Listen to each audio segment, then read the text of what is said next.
84% of kids and teens want financial education, and they rank it higher than English, maths, and science. Really? So the demand is there. Yeah. And it's not just coming from parents, it's kids themselves. They want this. If you just let them grow up without any money education and then dump them with 50 grand, Yeah, it's going to be a car It's going to be a crash. problem. Why aren't we Active valuing listening. this as a society? It shouldn't be the case that you have to just be born to the right family or happen to come across the right mentor in life to be better with money. That seems unfair. We're creating a school system that is designed for you to get a job and make money, but you don't know what to do with it. Yeah, money habits form by the age of 7. I taught my 4-year-old son the concept of money, and now he understands how to spend. Hello and welcome back to the Money Games podcast. This week we have Ashley, who is the finance director at GoHenry. If you've yet to hear about GoHenry, well, it's all about educating your kids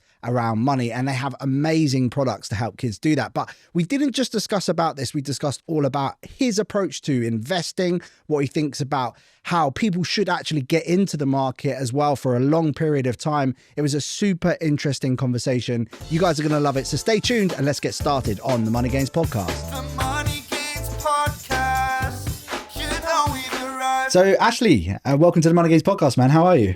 I'm great, feeling great. Thank you for having me. Good to be here. I am really excited about this conversation. We've been chatting for a while now. I think close to a year. Yeah. So it was a good 12 months ago, but I think we hit it off. We did. We both sort of have this kind of, I see when you post on LinkedIn, we have this kind of similar thought train when it comes to personal finance in general, which I just sort of really resonated with you. But I want to ask you, what do we need to know about you to kind of understand where this conversation is going to go today? Yeah, I'm on a personal mission similar to yours. It frustrates me that people don't care enough about their own money. I just think people can be way better educated when it comes to their own money habits and how to take care of themselves and set themselves up for a great life. It all started for me when I was really lucky. So I won the ovarian lottery. I was born to the right family. Okay.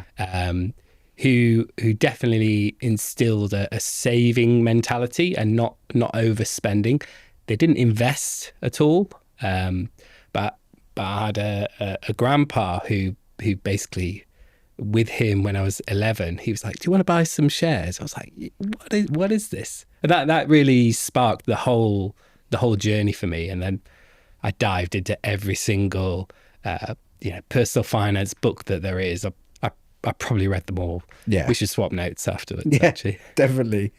What was that like for you then? So did you carry that into school and into further education? No, not quite. It was always extracurricular in that sense. I was always reading myself,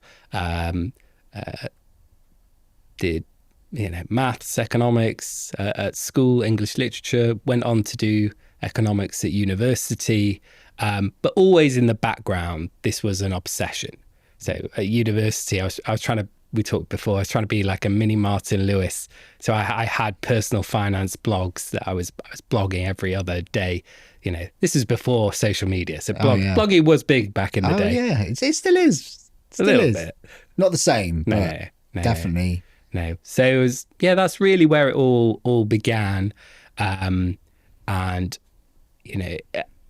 as my career's gone on, so I went into study accountancy, and eventually found my route joining GoHenry, which was a company where I was like, wow, this mission resonates.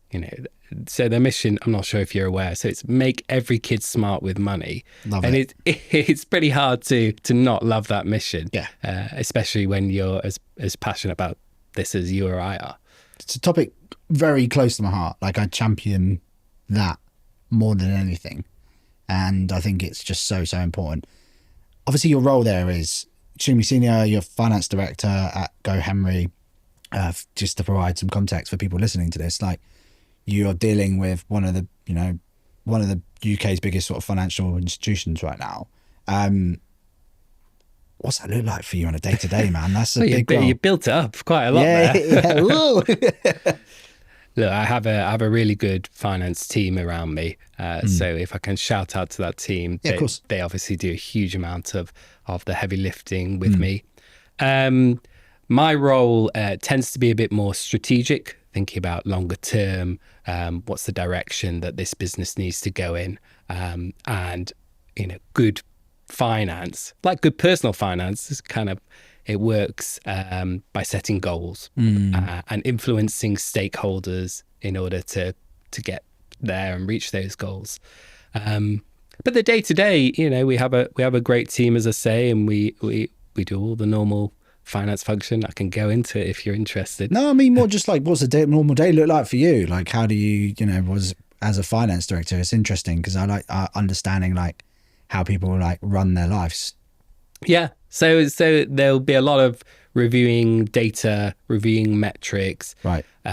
Thinking about if we're thinking about a new product launch, what's that going to look like from a financial metrics perspective, and really trying to assess the return on investment in that sense. Okay. There's all the day-to-day running of a finance function. So it's cash management, financial reporting, calculating tax, dealing with auditors. But I like the more strategic side of the job. Gotcha. And so with that, you must be pretty good with your own money, right?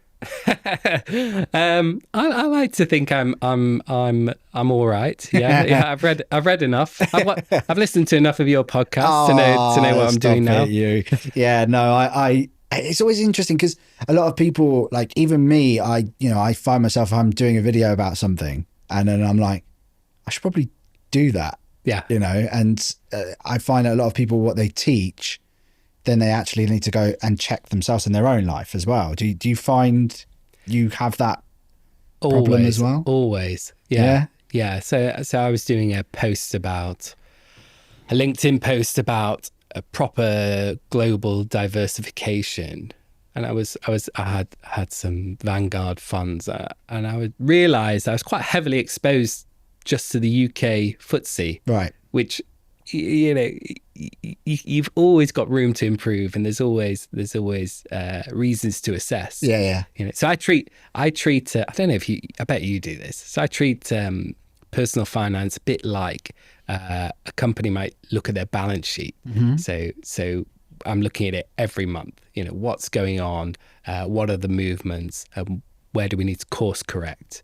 Do you do the same?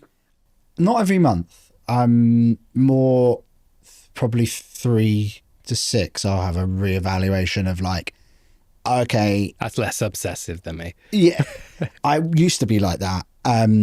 I've positioned myself more for longer term growth, so I don't necessarily mind if something's down or up in that period because I've set it a target which is probably 5 or 10 years out. Yeah. So I sort of look at it, check it more of a like, maybe I need to realign because I have like a portfolio allocation. So for someone to listen to this, like when you have a investing portfolio, you can either just buy one fund or you could have a multitude of different things inside of it. I have a lot of different things. Yeah. And they're all weighted. So when I mean weighting, it's like percentage weighting. That's smart, actually, having that longer term perspective, because when I was much younger, and I'm saying early 20s, and I started really seriously investing because I was earning an income, I would obsess. I would look every day at what's going on, and it's not healthy. Because I started like that. You feel the gyrations emotionally. Oh yeah, and you've got to be emotionless at times. You do. I think though people need to go on that journey because actually I went on that journey, realized I don't want to be like looking at this all of the time. It really interests me. Business interests me as it does you, I'm sure. But having that kind of like just needing to have your finger on the pulse all the time is exhausting. But going through that for a year and just understanding how markets work, and this news report comes out or this economic report comes out and this happens to this section of the market, that's really good information to know because you can capitalize on certain opportunities, but it is exhausting. So fair play. Once a month, like a friend of mine is the same now. He's been doing it every day for donkey's years, and he doesn't work in this industry or the finance industry at all. He just loves it. So I think you need to find the balance for you. And people get misconstrued with investing that they need to do that. And there are options where you can be involved by the minute or even 10 seconds right through to buying a fund and never looking at it again for 15 years. Yeah. So there's like very different styles of investing. And it's always interesting to hear sort of how people do it. But just to be really clear on although it's better to have a longer term perspective and not look at it every day, it's not the same as just burying your head in the sand and not engaging. Yes, completely agree with you. 100% have your finger on the pulse. And there are strategies where you can sort of like level it up a little bit. Like my strategy allows me to squeeze a few extra percentage out of it, but it does mean I need to be a bit more on it. And I need to know what's going to happen and understand the business inside out before I put my money into it. So that's kind of a decision that I made because I love it. But for someone that's just, John the mechanic that just wants exposure and crack on with his life and doesn't really want to know about it, it's important to still have that exposure, in my opinion, but not necessarily, you don't need to learn loads to still be able to do it. The ideal is just set it and forget it and check in probably on your sort of cadence every 6 months or so. Yeah. I think it's healthy that way. Don't get me wrong. I still have my alerts on. If I need to switch those off. No, because I see things sometimes personally. This is not financial advice in any way, shape, or form. But if I see a stock or a fund go down an enormous amount, for me, I see that like Christmas. And my favourite coat's on discount, and I'm going to just buy a load more because I keep cash back in reserve to do that. Yeah. Because I have that long-term approach. So it allows me to sort of change the way that I do things. So for me, I don't have anything set up to tell me when it's gone up, only when it's gone down by an enormous amount, and then I'm happy days for me. That's the way I look at it. But I feel like based on where you are and how you've got here, like obviously you have an enormous passion for personal finance and company finance as well. Knowing what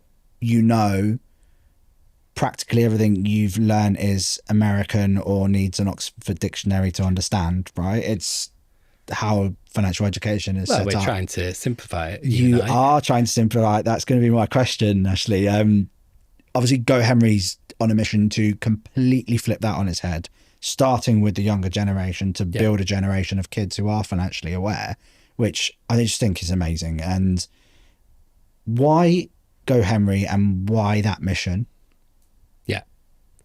Yeah. It's interesting. So let's go back to the mission. Make every kid smart with money. Why is that the mission? So you must have heard, there's a Cambridge study that looked at what age our money habits formed. And they're basically cemented by age 7.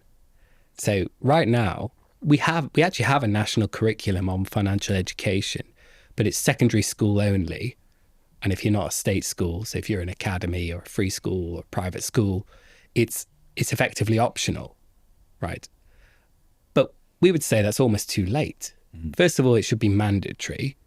And second of all, it should be primary school as well. If that's when your money habits formed. So you're quite an unusual case actually, because you've started to learn quite late in life. But I think from your interactions with your listeners and your viewers, you will see that you're a rarity. And wouldn't it be better if we just all learnt at the same speed from an early age, with the same curriculum, with the same guidance? As I said before, it shouldn't be the case that you have to just be born to the right family or happen to come across the right mentor in life to be better with money. That seems unfair. We're creating a school system that is designed for you to get a job and make money, but you don't know what to do with it. Yeah, there's an amazing... So we've done research internally. So we probably have one of the largest databases of children dealing with money. I think the stat we've got is 84% of kids and teens want financial education, and they rank it higher than English, maths, and science. Wow. Yeah, That's incredible. You've got majority of 18-year-olds leaving school reporting and feeding back that they don't think they've had enough financial education. Really? So the demand is there. Yeah. And it's not just coming from parents, it's kids themselves. They want this.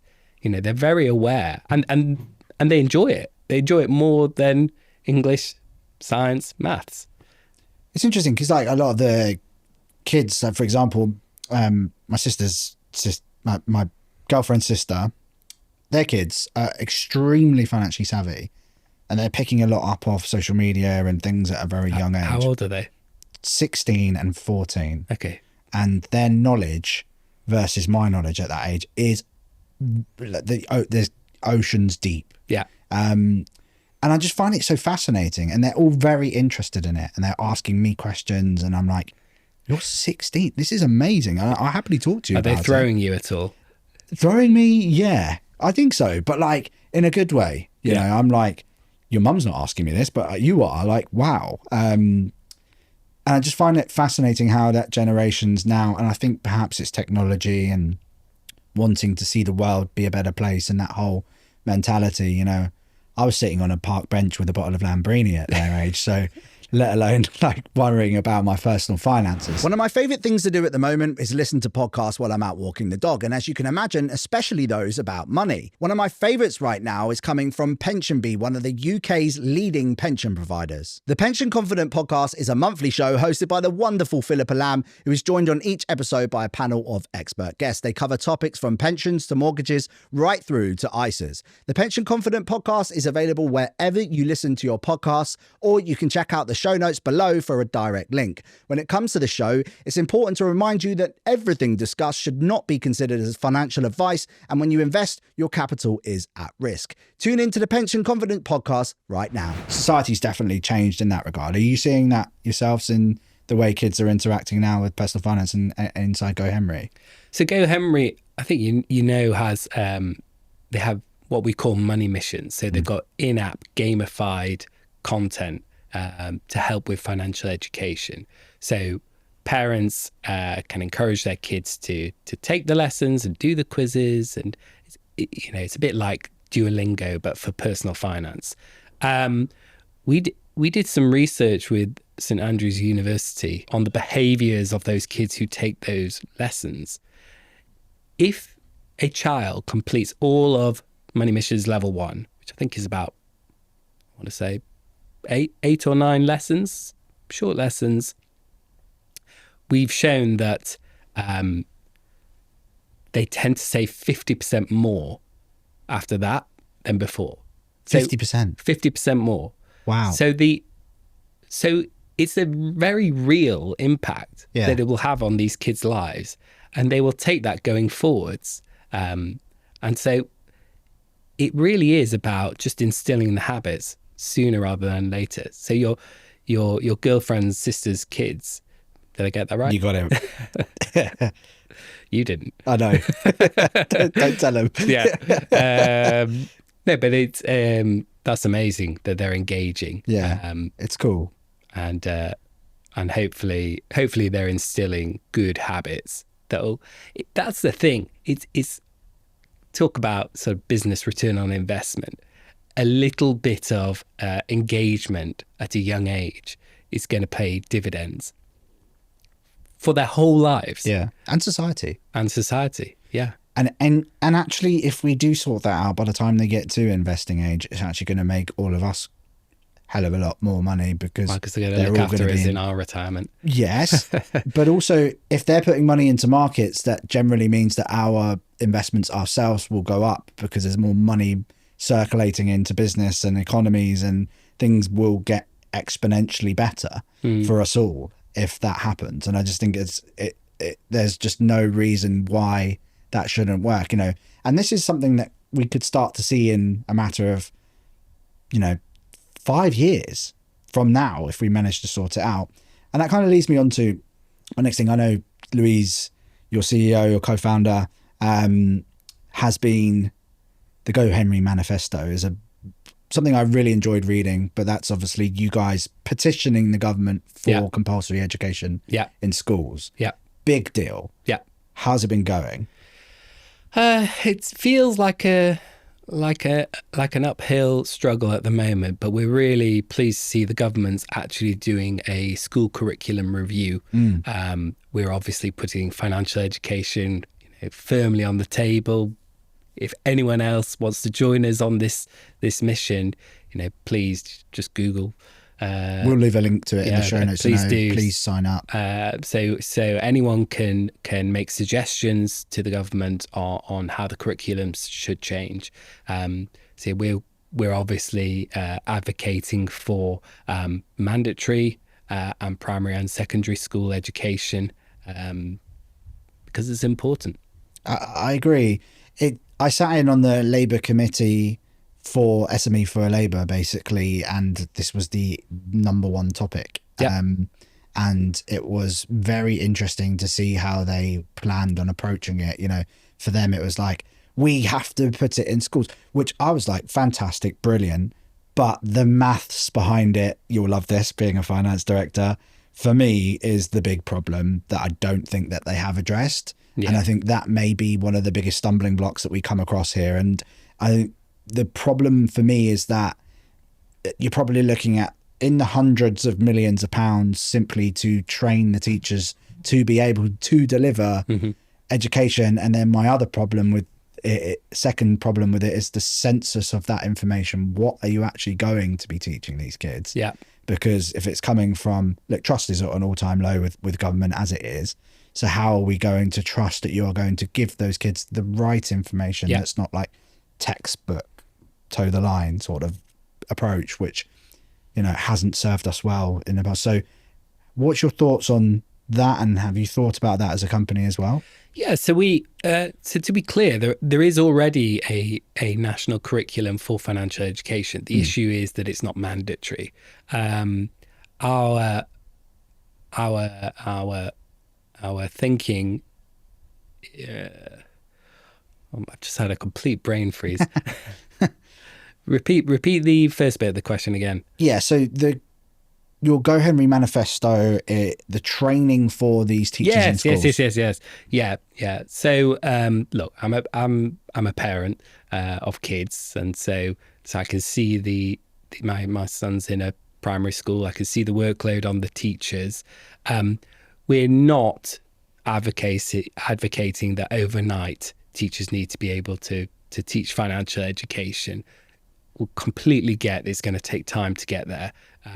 So what we're advocating is that there are external providers who come into schools and provide that content, and it's going to be over a longer time period. We're going to get to that point within a PSHE class that the teachers can start to teach this stuff as well. But there are plenty of organizations out there that are already able to provide and come into schools to teach financial education. Yeah, some brilliant ones already. It's just a lot of schools. A lot of kids. There are. But to go back to a much earlier point, kids value this above all else. I think if you ask parents, they do too. They would feel the same. Yeah. Sorry, why aren't we actively valuing this as a society? Yeah. I think everyone, we do. Everyone, okay, I can't talk for everyone. It feels like a lot of people agree that this is important and meaningful stuff and could pay dividends over the much longer run. I don't think it's controversial. It's not controversial. I just think they don't realise how much it's going to bloody cost them. Yeah. And then suddenly there's a £27 billion hole that they mysteriously didn't know about. I won't go into politics on this too much, but... I think it was 22, so I've just saved you 5. Saved me 5. Brilliant. We stick that into financial education, please, Mr. Keir Starmer.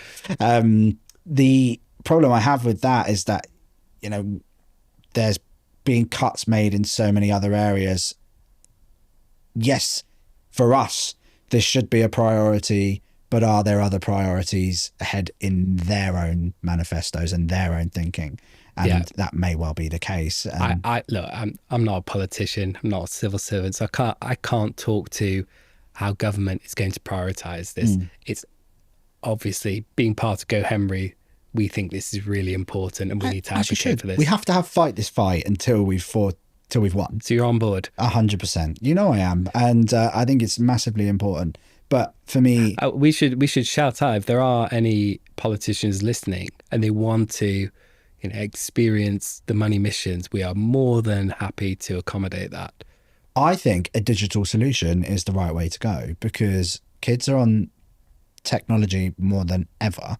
I mean, it's very difficult to get, my girlfriend's sister's kids, there we go, nailed it, off the devices sometimes. Yeah. And so if they're on the devices, why do we not meet them where they're at now? And that would save hundreds of millions of pounds for training teachers, create a first-class digital solution, in conjunction perhaps with you guys or utilising the same frameworks that you've already built.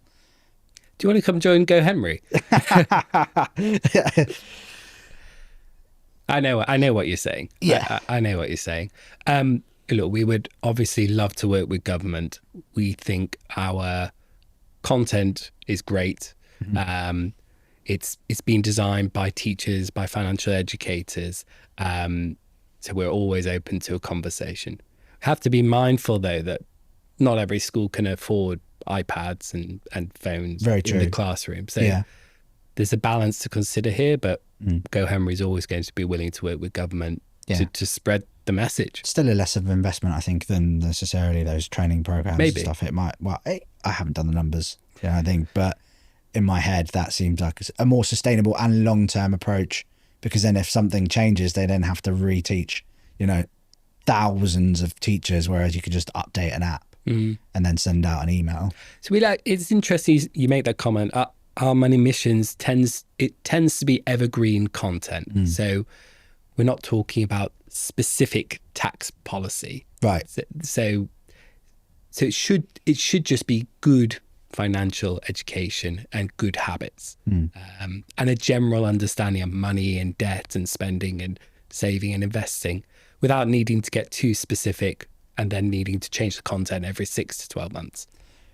One of the cool things is the cards that you do for the kids, and that's the kids love the cards. Yeah, they're really fun. So they love the personalization. So they could stick their name on it. We've got over 45, How does 50 that work? designs. It gets printed on demand per child. You upload a photo, or is it? No, so we've got 45 different custom designs, and we often run campaigns with partners. For example, in the past we've done Sonic campaign, we've done a Pokemon campaign, we've done Spider-Verse campaign. So there will be unique custom designs as well. Kids select the design that they want, put their name on it, whatever they want, nickname maybe. But yeah, it makes it really tangible. And they can go out and use these cards, these kids as well. Yeah, so it's a prepaid debit card. So contactless, so you can go out and actually learn how to interact with money. So GoHenry's always prided itself on the fact that it's the only place where theory from the money missions meets actual doing and learning by doing. So you learn and then you can progress, and the parents can monitor as well, which is amazing. And I love that feature. It's like the back end, you can see where the kid's spending. If you're 18, right, and you've had no money education your entire life, your parents have just bought, it'd be great, your parents have just bought everything for you your entire life. All of a sudden at 18 you're going off to university or going to learn a trade, and all of a sudden you've got to figure this all out. Well, that's what happened to me. Yeah, that's exactly what happened to me. It's not right. You needed to have an amount of money on a regular basis, however small, 10, 20p, 30p. I had that. I think it was more the shock of no one's here anymore. Here's loads of money from the government and student loan. Good luck without any education to manage that. Yeah. That's the tough part. Yeah. Yeah, you've got to learn by doing. You've got to have mini budgets, and you've got to learn to save, and you've got to learn to not overspend. Yeah, and it's and you've got to be able to make mistakes as well. Yes, massively. Especially when you're young and you can afford to make those mistakes. Totally. Yeah, I was listening to Ramit Sethi speak on Stephen Bartlett's podcast yesterday. And one of the things that he does with his kids is like, he gives them a set amount and he says, we're going to go grocery shopping. Here's the list. Yeah. How do we make this happen? They make mistakes. Brilliant. And then you can then talk them through that. Here we've got £100. We're going to go out for a family to dinner. Where are we going? How are we getting there? How's the whole process work? Yeah, you pay. And it's like a really cool. And suddenly they're having real life interactions, which they could also use, their GoHenry card for or something like that as well, if you set it up in the right way for them. So my son he's 4. We were in Legoland. And did you do the cars and get the driving license? Yeah, obviously. A banger. I still love it to this day. I was so proud of him. Yeah. Only kids go round and round without crashing into the wall. It's so good. I'm a big geek on it. He would stop at the traffic lights when it turned red. Oh, yeah. Nice. It's a good kid. Oh, you get fully involved, don't you? Yeah. It's great. I used to love that. So they've got, you'll remember this, in the pirate area, there's a £1 machine where you can squirt, I don't know, targets. Oh yeah. Oh, love that. So my son said, can I go on that? I said, well, it's a £1. I said, did you bring your money? Because he's got a money box at home. It's not a lot in it, but he's put money in there. We bought it for him when he was about 2. I think he was given it actually when he was 2, and just puts the spare change in there, and it's helped with his learning to count. Obviously, I would do that, right? But I said, have you brought your money? And he said, oh, there was no tantrum. It's quite unusual. And he said, no. No. I said, okay, well, when we come back, you can bring your money and you can play on it as many times as you like. It's your money. You do what you want with it. And this was only about 2 months ago, 3 months ago. Every couple of weeks, he brings it up. Mm-hmm. He goes, next time we go to Legoland, Daddy, I'm taking my money with. I'm like, he's nailed it. He's Brilliant. Got it. Yeah. He's got it. He's got the concept that money is a tool. It's used for things, and I have some, and it's there, and it's ready to use for a future point in time. And I want to go and squirt some people and some things with it. There we all. Yeah. I think there's like a big thing for parents when it comes to their kids with this, and they don't necessarily know what to do for them. And I come across it all the time. Like, what do I do? Do I save money for them in my accounts? Do I open things like a junior ISA? And I suppose for you as a dad as well, like, you obviously know what to do, but I think for someone listening to this, for a parent listening to this, what are the options available for them to save for their children? Yeah. Look, I'm not a financial advisor, so I can't. Everyone's situation is going to be different. Yeah. I'm aware there's a whole range of options. So you could invest in a junior ISA. You can invest in your own ISA. You can put money into a SIP for a child. So you actually start junior their pension. SIPs. Yeah, exactly. You could, if you're lucky enough, you could set up a trust for your child. But you're hitting on what can be sometimes controversial is what I often hear from my friends who are parents is, why would I open a junior ISA and you've heard this as well, when I could just put money into my own ISA? I'm not filling the £20,000 annual allowance. So what I'll do is I'll top the money up into my own ISA, and then when they're of an age where I think they're mature enough, and I don't necessarily think that's 18, it might be 19, 20, 21 after university, then I'll give them a lump sum.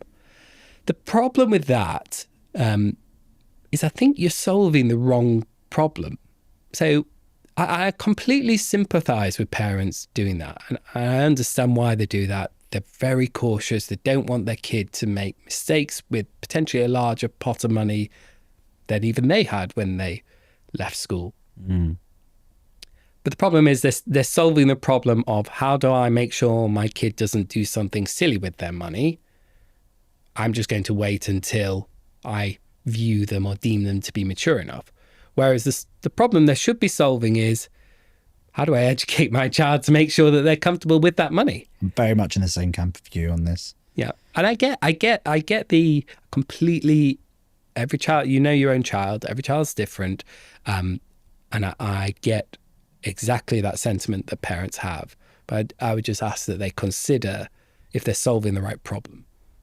Yeah, I do. I agree with you, because it for me, it's like, well, if you just let them grow up without any money education and then dump them with 50 grand, yeah, it's going to be a car crash. Problem. Yeah. And like, everyone's going to go to Ibiza or buy a fancy car or do something, or just blow it, on mindless rubbish, which is not going to forward them. Although your girlfriend's sister's children, did I get that right? Yes. Yeah. It sounds like, there will be cases where they're interested, they're mature, they get it. But there will be cases, but there'll be other cases that won't, because of the lack of education in that subject. There might be great kids, but they just might be rubbish with money. So it all comes back to the beginning, right? And I also get that some parents will think, well, I'm not confident with money, so I'm not going to trust my child. But again, I'd ask them to consider changing it. Change the cycle. Oh, completely. Make sure that they learn. If you're asking that question, that's the right question to answer. But the answer doesn't come from changing the strategy. It comes from your way of parenting, in my opinion. Yeah. And also the way that you handle yourself with money. Those shouldn't be a reflection of how you treat your child, in my opinion. And I actively reply that back to these questions. Sometimes I get a very fruity answer. Don't tell me how to parent. Well, but you look, I get it. People, they know their own children better than you or I do. Yes, they do. But then do they know this stuff themselves? And if the answer's no, well, then you haven't tried. Yeah.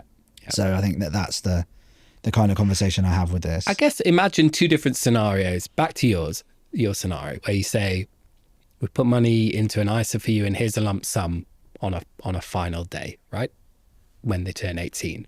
Versus we're putting money into a junior ISA for you and we're going to actively talk about it the whole way. Like, we're not going to surprise you on your 18th birthday with a tranche of money. We're going to talk about communication, where it's being invested, what's happening with it. At 16, they're going to be able to have access to it, not to withdraw the funds, but certainly to determine where it goes. And then you've got another 2 years until they're 18 before they can actually access the funds. It's really incumbent upon parents, I would say, to actually give the money to the child. It's in their name. It's not in your name. If granny and grandpa are giving money for birthdays and Christmas, there's something that feels strange about it going into the parents' account rather than to the child themselves, or family and friends are giving. I get that a lot too. Like, what happens if I have a problem and I need to access the money? Yeah. Well, then, but it's not your money. It's not your money. Yeah. And they struggle with that as well. And then again, that goes back to the you probably need to sort yourself out so you can then be able to educate your children in the right way, because they are just going to follow you and your habits and the way that you manage with these things. They're going to pick up a lot of things from you, I should say, rather than follow you, because a lot of kids don't follow their parents. But I certainly haven't. Great parents, rubbish with money. It's just the facts. And so I think it's important that when it comes to junior ISIS, you just understand that the options are available for you. And if you're willing to go on that journey, then I would also see it as well that, something's better than nothing. Because if you've got that money for, even if it's a few grand that ends up being in there, that's a brilliant opportunity that often isn't afforded to kids. Exactly. So just by having that locked away and you not being able to touch it if you're not that great with money is probably a good thing. A lot of your content, I've noticed, is about this. It's trying to educate on. It's trying to visualize in simple terms what is compounding, how does it work. Exactly. I mean, it takes such a long time for compounding to happen, but kids have got potentially 20 years before they need to access this money. Yeah. And also it converts into an adult ISA at 18. So then if you're then telling them that actually this money doesn't need to be withdrawn, or you could withdraw some of it for your first car or something like along those lines, but the rest of it we're going to continually add to, and this is the practice and this is what happened with mine, and look at these things, then if I was 18 and I was shown that, I would have lit up. And I know I would, because I'm that type of individual. I'd get overly obsessively, I would get obsessed with it basically, and just want to be doing it more and more in a good way. Yeah, of course. It can only be a good way. And I mean, if I'd have done that at 18 now, I don't think we'd be sitting here. I'd probably be on a pina colada in Barbados. But, you know, have to wait another 20 years for that to happen now. But I think that's what I would say is that, you know, you're then giving the opportunity. A lot of my content, I say that, you know, if you carry on by the age of 40, sometimes those contributions end up in the millions. Yeah. And that, I saw that one the other day, the £200 a month. £200 a month, Yeah. £200 a month, £1,000 a month, £1,000 to start in the junior ISA, and then £200 a month with an 8% return. By the time you reach your 44th birthday, is £1,005,012. It doesn't feel real, and that's the difficulty. Compounding is it's a hard concept to grasp because it takes so much time to get there. Yeah, it's 64% of the country right now don't understand compounding. Yeah, doesn't surprise me. There's research from Andrew Craig, who friend of the podcast, a brilliant guy, and that blows my mind. And if we can fix that and bring that down to 30%, that's going to be a lot of a different country. It really would. Yeah, I mean, right now, interest rates are a little bit higher than they've been, you know, historically. Yeah, certainly over the last, you know, since the financial crisis. But even at 4%, whatever you can get longer term, it's hard still to visualize what that actually means. GoHenry actually has a feature that I really like that I don't think gets talked about enough. You know, the concept of bank of mum and dad, right? That mum and dad are going to help you out. Yeah. But GoHenry, the app, effectively has that. So you can pay parent interest to your child, and you can set the interest how you want. So 0 to 100% interest APR, you know, per year if you wanted to.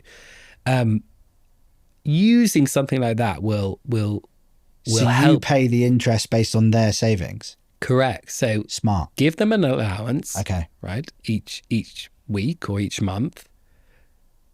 Tell them, you know, if you hold some money back in the parent paid interest in this savings pot, I'm going to pay you 25% APR or whatever you want to set it at, just to make it real. Yeah. So it's a meaningful amount of, you know, maybe tens of pence per month or a couple of quid. But they see it.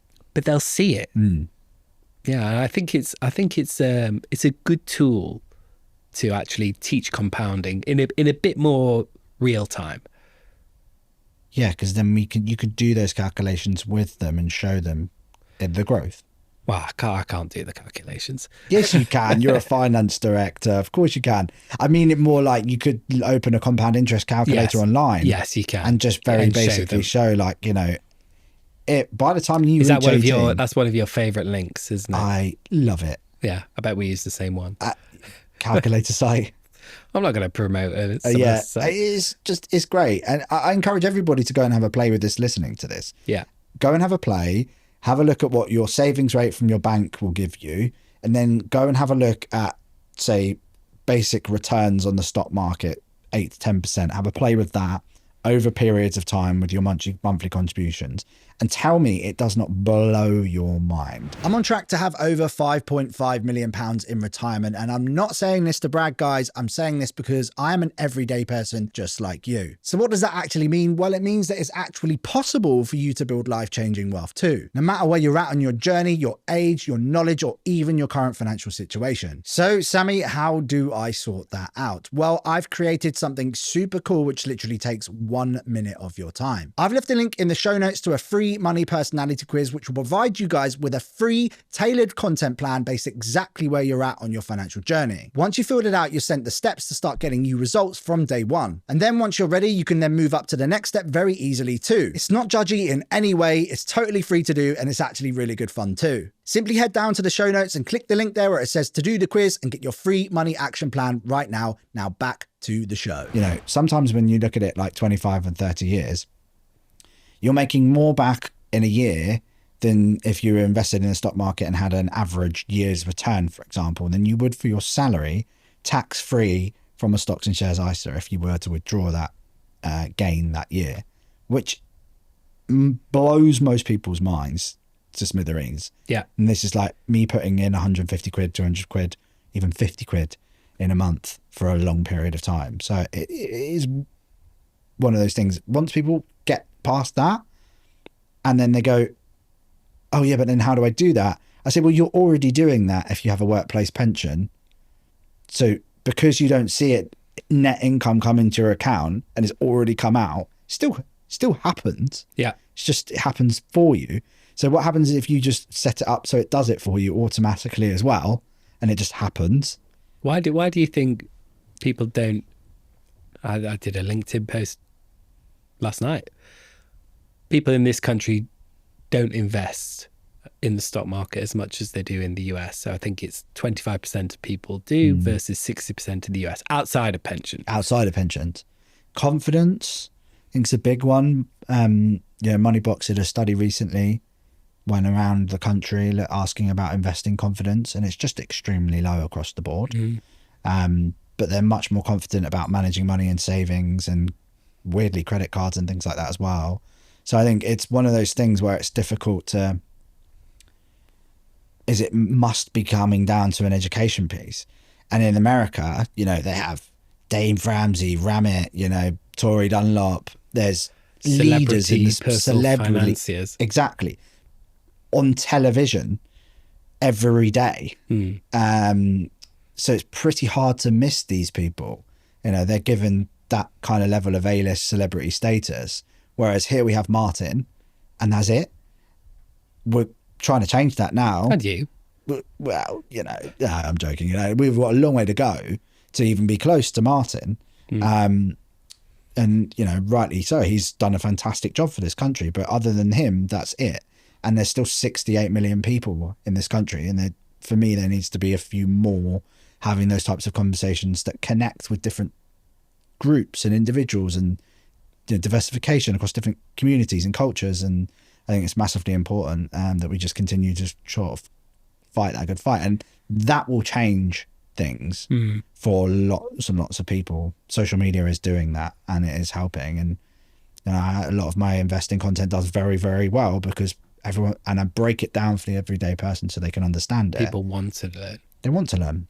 They do really want to learn, and they do really want to change, which is encouraging, because if that was a problem, we'd be fighting a pretty hard fight. But a lot of it, they need to be broken, their beliefs, and shown what's possible. That's why your habits are formed by age 7, largely. It's pretty hard to then break that. Yeah.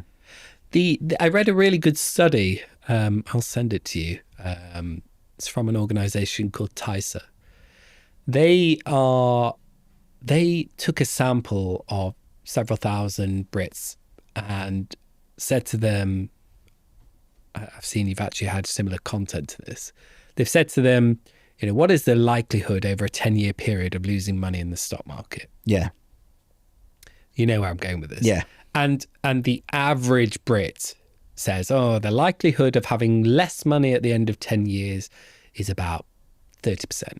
So they're saying in a third of all cases, for every 10-year periods, they'll have less money than they started with investing in the stock market. The reality, which I'm sure you know, but I'll tell your listeners, the reality is in the FTSE 100, the probability of a 10-year cycle resulting in less money is about 3.5%. So to reframe that, 96.5% of cases, you're going to have more money than you started with. That's pretty good odds. And in the S&P 500, it's almost every 10-year cycle. You will have more money. Yeah. So there's a perception problem that we need to overcome, that the stock market is risky. It is, of course, I'm not a financial advisor. It's going to be different for different people. Their perception of risk is important here. But do they understand risk? Do they have the data, to even the historical data, which isn't a guide for the future, but what we can see is that people, even historically, completely overweight the risk of losing money than the reality. 100%. And it's like 0.01% after 20 years in the S&P 500. I'll take your word for it, but that Schroders did the study, doesn't surprise me. I've not read that one. I'd love to see the FTSE one. I haven't seen the FTSE one. And it's just mad. Like, if you can install that into someone, that there's there's more likelihood of that financial institution going bust than there is than you losing money in a stock market, which is mental. And so I think we just need to continue banging the drum. It's not like it's going to happen overnight. It's going to be multiple bangings of drums over a long period of time for us to be able to sort of cut through.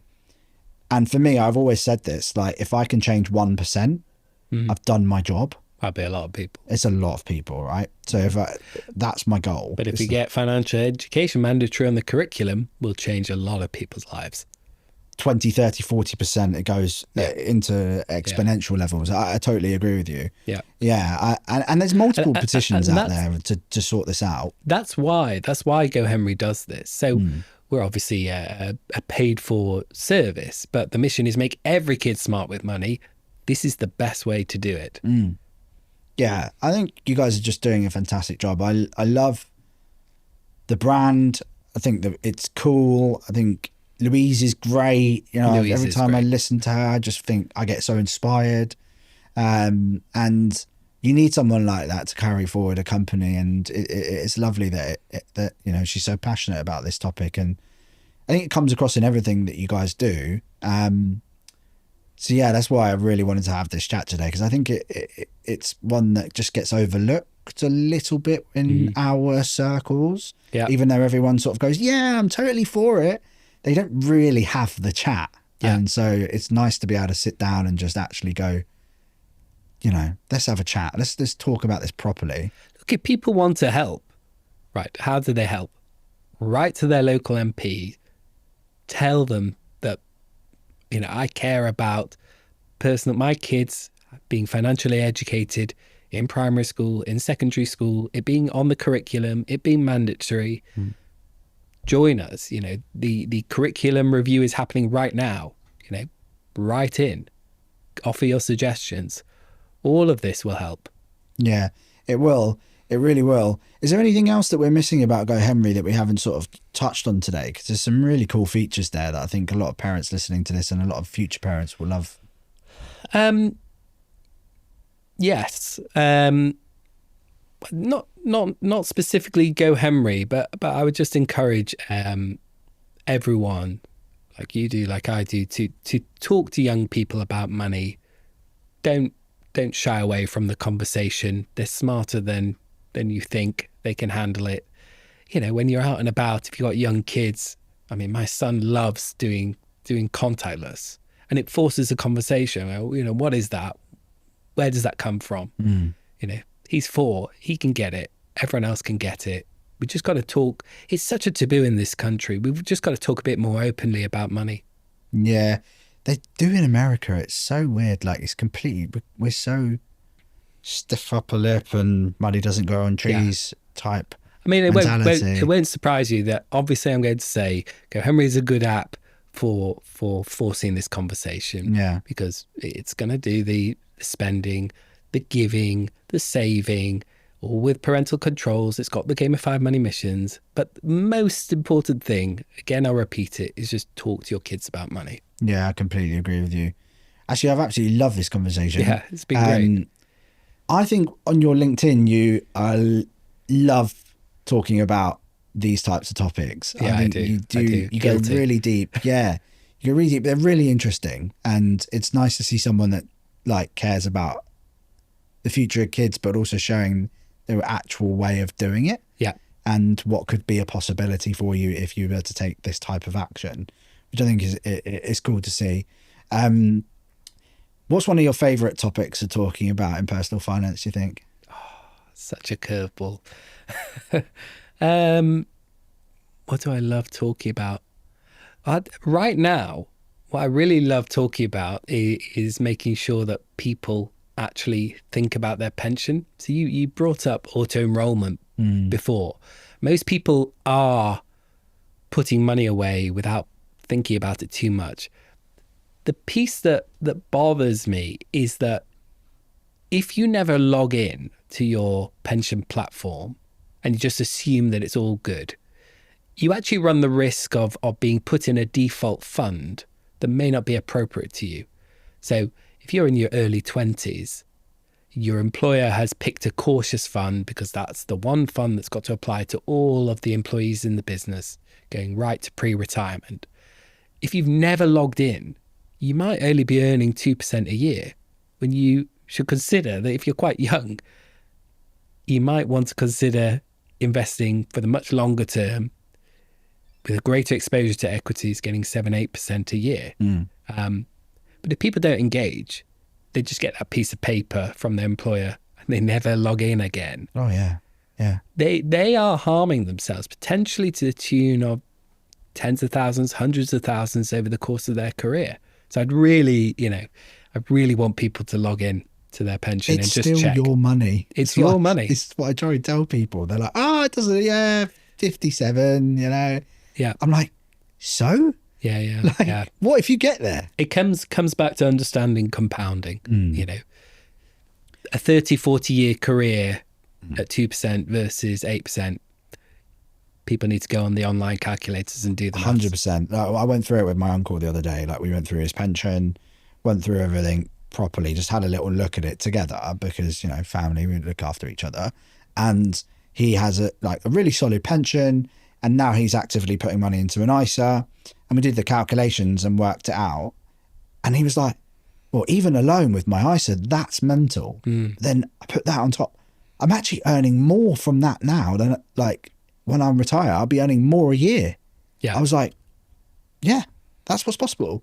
And he mind blown. So I think people do need to factor into their compound interest calculations, their pension as well, because you are going to have that. And that is still money that's moving towards you. And yes, you can access your ISA anytime you like. Sell tomorrow if you wanted to and take the money out. But your pension is obviously locked up. By the time we get to 57, me and you, it's probably going to go up again. But it is 57 as of 2028. And so I think that's going to be important for people to factor into their kind of life calculations, like design your life. Like, what do you want it to look like in 5 years, 10 years, 20 years time, retirement age, and make the calculations and work backwards to try and get yourself to that point. But you've got to engage. It sounds like your uncle has. But for the first time. Everyone needs to engage.